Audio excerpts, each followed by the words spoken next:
soon as you put the shingle out that you're up for business, I can't tell you how many calls a day I get from various marketing options. Hey, use us. I will even say with Angie, I started using them and I stopped because the ROI just wasn't there. I was getting a lot of ghost leads, even had competitors looking to get numbers from me, learning that it's okay to say no. It's okay to pre-qualify. Don't be afraid to let them know, hey, it's going to be approximately this for your project. Okay, that sounds good. Come out and visit me versus spending 3 hours and they can't afford it anyway. So work smart, not hard. It'll pay off. Is there maybe a challenge or a difficulty that you went through that you had to face that maybe you could share with our listeners here that they could learn something from?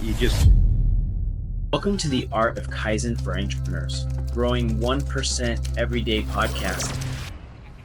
Hello and welcome to the Art of Kaizen for Entrepreneurs podcast, where we get to discuss how to grow 1% every day in both business and itself.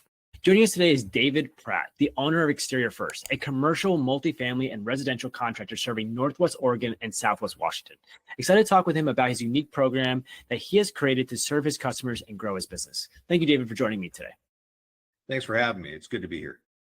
You know, you alluded a little bit before the call started about kind of your extension of time within the service and your expertise that you've developed. And it takes really strong vision and an understanding of your mission to create a business, especially in the home improvement field, that lasts long and does great by their customers. Can you give me and the listeners a little bit of background of where this whole idea came from, where you started, and how you got the business where it is today? Absolutely. So, been in construction for 35 years. And back in 2000, started my own company. First one, it was Excellence in Construction, but did that. Then kind of first that recession in the early 2000s, it peaked, but then it bottomed out. And so I had an opportunity to go work for FEMA and be a house inspector for them after Hurricane Katrina. So I worked Hurricane Katrina, Rita, and William in the Gulf area. And so that's where I got my start. Did adjusting for 12 years, large loss, complex loss, still help them out as far as doing claim settlement, and been on over 10,000 roofs. So seen a lot, seen it all. 2017 had an opportunity to go from adjusting into being a GM for some larger construction companies in the area. Did that till last year and had a bunch of my clients and vendors say, why are you working for somebody else? Why don't you do something for yourself? Because you're going to better serve us all. And so that's where the vision for Exteriors First came into play, a means of providing full service for everything related to exteriors, taking care of the clients, where some of the focus was before being a sales and marketing company that pretended sometimes or had some knowledge of construction. I'm a construction expert who knows how to sell and market my services and take care of my clients. And then with all the various things, I mean, we replace roofs, but also with our Go Nano partnership as a dealer for them. And Nanotech has a certified applicator for them. We can look at roofing and siding and say, no, you don't need to replace it. We might be able to coat it and take care of it, save you a ton of money and extend the life by 10, 15 years. But sometimes they are aged out and we can take care of them and get it replaced too and make sure they've got a properly installed and breathable roof that will get them, good 30, 40 years on that. I love the whole story. I want to go back a little bit to the transition from the GM to the business owner. Was it something that it was just motivation from exterior people that kind of gave you the drive to say, okay, I'm going to do this myself? Was it, personally, I was working for a lot of different companies and I was like, man, I feel like I can do this better. And that's what drove me to start my company. Was there certain things that really pushed you over that line to decide to make your own company instead of working for others? It's a little both. I mean, part of it was that the companies I'd worked with, they'd gotten bought out by asset managers. And so a lot of growth and then ownership that probably overvaluated what it was worth. And so was running great, but then got to the point where it's like, oh, we overextended. So now they're starting to shrink back and the branches were getting closed. And the last one was with helping a franchise owner as his executive GM, and for Mighty Dog Roofing. And just a lot of promises made, but not that many kept. And so for them, started out with like, this is gonna be great. But then the realization as far as what we're going to get from marketing support from them to help grow the business wasn't there. They had to retract and basically try to self-perform as much as possible. I still help them as a consultant, but they just didn't have the means to be able to keep me on. So at that point we talked. I said, hey, are you fine with me doing this? It's something I've been thinking about for a while. So in January, that's when I launched Exteriors First, and still do. I mean, I service a lot of multifamily, probably, and that's where the big push too. 70% of my clients are multifamily, Greystar, Cushwake, Guardian, Simpson Property Managements, and others. And they're like, why are you working for somebody? We have the relationship with you. We've established this relationship with you. Why don't you just do it yourself? And so here I am, taking care of my clients. I love that. So the next thing I want to unpack is what you mentioned of you're a professional contractor and you know the contracting field, but you know how to market yourself. I feel like the latter is missing immensely in a lot of home improvement businesses, because usually the owner of the business starts off because they love what they do. They love roofing, or they love siding, or they love painting, or they love the whole general contracting field, and they know they can do the service, and they start their company and they find themselves at a bit of a loss of where the next customer comes in. Can you talk about how, when you started your company, what did you do to really get it off the ground to find your first set of customers and continue to build your company to where it is today?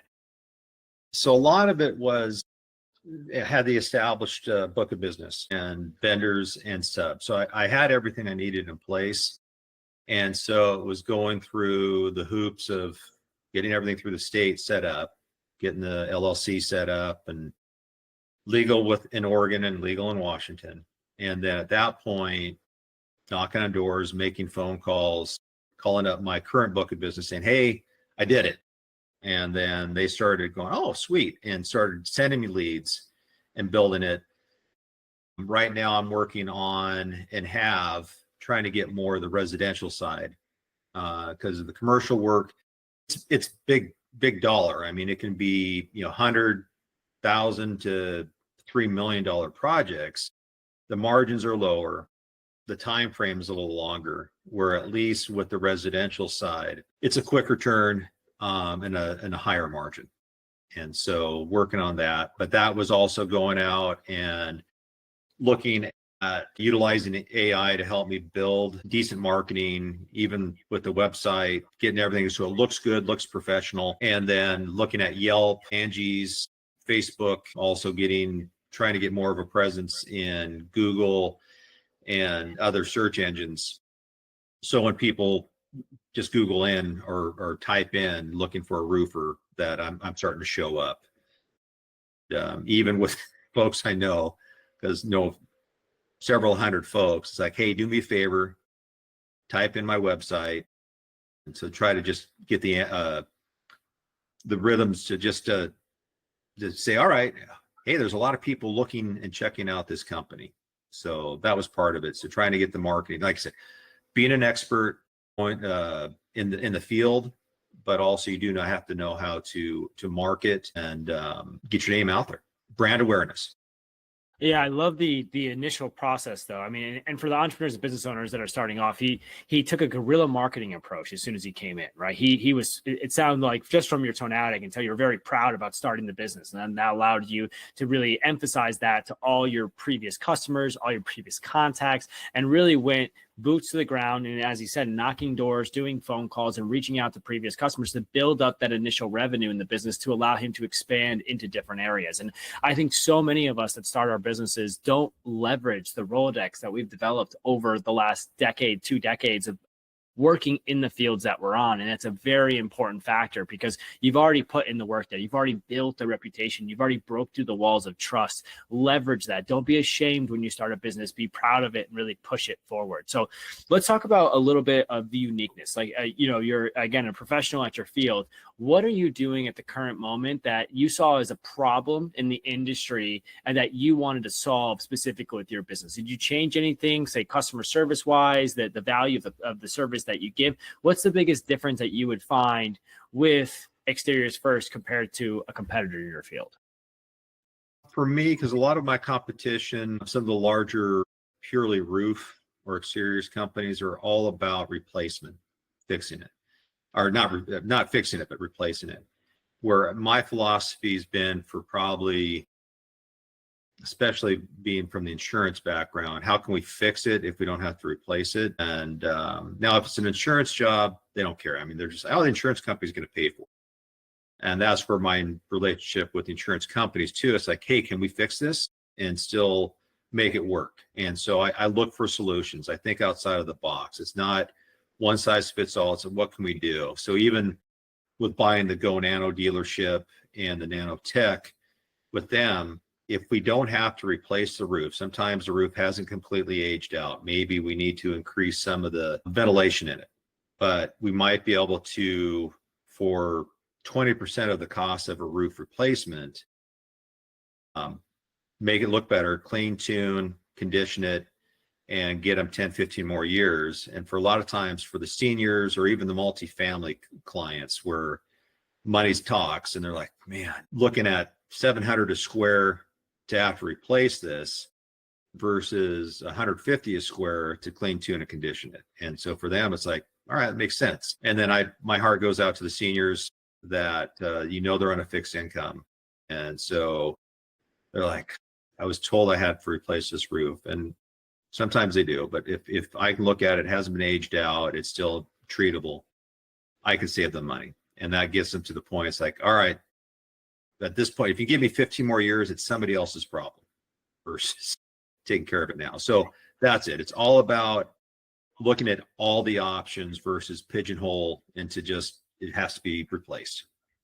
Now, home improvement business owners, I want you to listen to that. It's such an important understanding that what David is talking about here is that he's not going after using his professionalism. It's easy for him to be able to use his marketing and his sales techniques to be able to say you have to replace your roof just like everybody else. But he took his expertise and developed it in a way that develops trust within that customer, saying that, hey, I can do something different that will save you costs. I'm not going to make as much money off of it. It's not going to cost you as much money. And maybe the revenue isn't there at that top ticket that you're looking for. But what that does is build trust with the customer to be able to develop referrals, to be able to develop a chain of network that says David knows his stuff and you should go to him because he's not going to screw you over. He's going to be there to support you. Very, very powerful, David. And I think it's something that's definitely a differentiator from what I've seen in the home improvement business, because a lot of people are going after the largest ticket and the biggest growth of their company instead of what is the best thing I can do for my customers. And we build businesses to support